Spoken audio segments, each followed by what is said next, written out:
Good evening YouTube and welcome back to my channel. This evening I'm going to be converting my dirt jump bike to a tubeless setup, as well as discussing the benefits of tubeless and testing it out at the skate park. Tubeless setups are more commonly found on your enduro bikes, your downhill bikes or your cross-country bikes. However, there are a few dirt jump guys that have started doing it and I was curious, so Schwalbe sent me out a tubeless conversion kit and I'm now ready to experiment. There are a few main advantages with running a tubeless setup over inner tubes, the first of those being the weight that you can save. For example, I recently started using the Schwalbe Furious Thread super lightweight tyres alongside the Schwalbe SV14A XX light inner tube.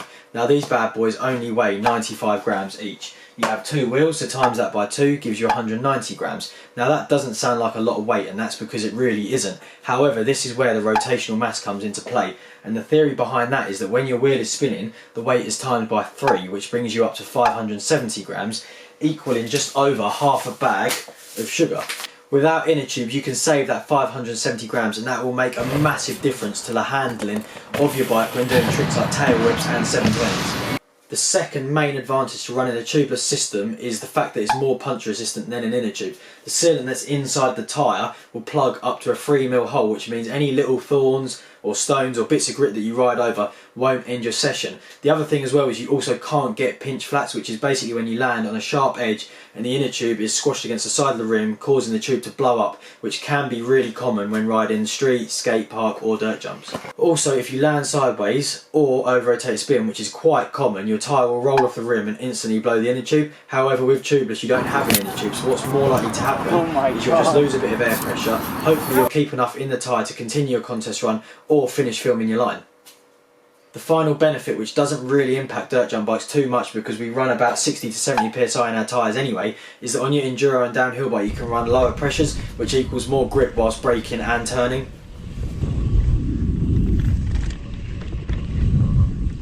Now to start the conversion you're going to need a tubeless conversion kit. The one from Schwalbe is really basic and comes with two tubeless valves that screw into the inside of your rim to replace the valve in the inner tube, a roll of rim tape in case your wheels aren't tubeless ready, easy fit which helps seal the tyre bead to the inside of the rim, 2 bottles of tyre and tube sealant, 1 for each wheel, and even a nice flash set of brand new Schwalbe tyre levers. Once you have yourself this kit you're then ready to get rid of those inner tubes and start your tubeless conversion. The first thing that I need to do is take my front wheel out, remove my inner tubes, remove any rim tape that I've got, give the surface a good clean, ready to install my tubeless rim tape.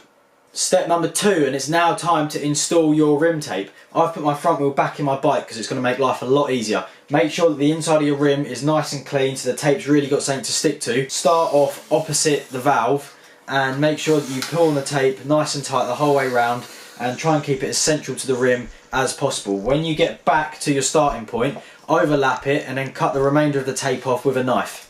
Finally, mark a tiny cross in the back of your tape with your knife, ready for the valve. The next step is to fit your tubeless valves. Now these just simply fit the same way as a normal valve. Just screw the little nut onto the thread of the valve, make sure you do it up nice and tight, and then just double check the inside of the rim to make sure that the valve is sitting nice and flat. Now that your rim tape's fitted and your new valve is installed, it's time to refit your tyre. I'm actually going to be trying out a new tyre. I'm going to put a Racing Ralph on, and you're also going to need your Easy Fix. And then you just simply rub your bottle of Easy Fix around the bead of the tyre and fit the tyre exactly like you normally would. And then once you've got the first side of the tyre fitted on the rim, make sure you just go around the bead on the other side and then fit that exactly like you normally would. Now that you've refitted your tyre, it's time to add your sealant. Now this goes in through the valve, so you're going to need to get yourself a valve key. And unless you're using a road bike, it's going to be one of these whole bottles, which is 60 millilitres in each wheel. Simply unscrew your valve using the valve tool so you can insert your sealant, being careful not to spill it everywhere because this will just make a mess. Finally, screw your valve back in and then you are ready to face the moment of truth. It's now time to pump your tyre up and see if you've sealed it off properly or if you're going to have any air leaks. Now you need to get air in fast, so you're going to need at least a track pump for this, or ideally an air compressor. A hand pump just won't cut it because you need to force the air in really quick. If you're having troubles inflating the tyre, there are 3 key things that you can do to fix this problem. First of all, you can put another layer of rim tape on because this will seat the bead of the tyre tighter against the rim. Secondly, you could put an inner tube in to start with, pump it up and take it back out. At least one side of the tyre bead is going to be seated correctly against the rim. And thirdly, you could take the insert back out because you'll get a more direct blow of air. Although this will let the tyre back down straight away after, it's going to seat the bead both sides of the wheel. If it's your first time, I would recommend doing it without the sealant to start with, just to make sure that the tyre inflates, because if you have to faff around with the tyre, it's only going to get really messy. Hopefully both my tyres are going to be inflated still when I wake up in the morning. If they are, I will see you at the skate park where I'm going to be testing out these tubeless tyres.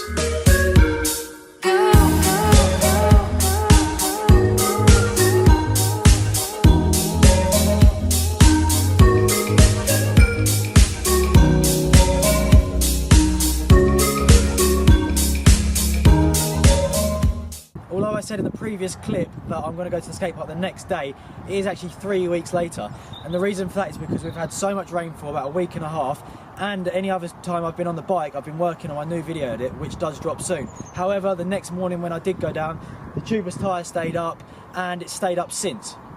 Whether it was a coincidence or not, the first session that I had on the tubeless tyre, I actually rolled the tyre completely off the rim twice and the rim hit the floor, as you can see in this clip. Oh my god. If I was running it in a tube at this moment in time, then it would have blown up 100%. So this is the tubeless setup really proving one of its advantages. Anyway, we're here at the skate park now, 3 weeks later. I've got the drone in my bag, I've got the gimbal, my brother's behind the camera filming. About an hour left of daylight, so we're going to have a session.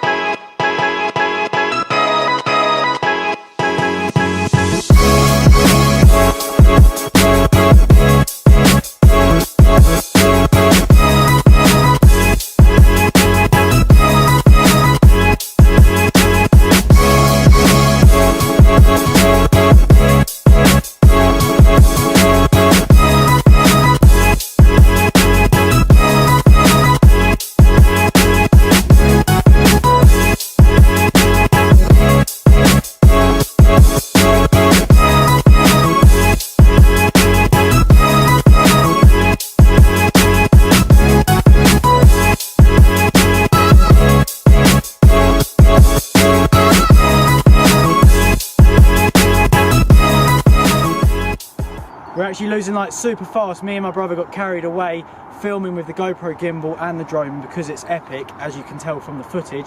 So now we've got probably 5 to 10 minutes left of light. I'm going to do a few tricks that will really test how strong tubeless really is, starting off with a flare. Ow. Well, it'd help if I could actually land the flare, but that's a pretty good test because I mean, an inner tube would have survived, but tubeless also survived, so it's no weaker than an inner tube.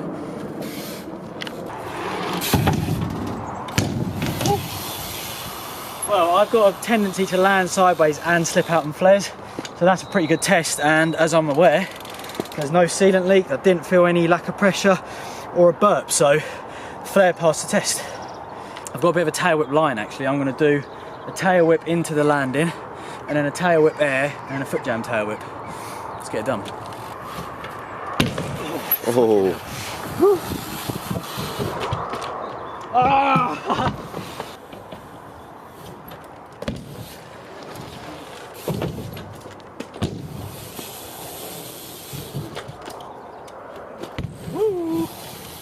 It's now getting dark, I can't really see where I'm going, so I've decided to call it a day. As you can see, the tubeless tyres, there's been no issues. If anything, I've felt the benefits, especially in that flare clip which I played you earlier. I will see you guys next in my new edit, which will be dropping around the end of this month, so check it out and I'll see you then.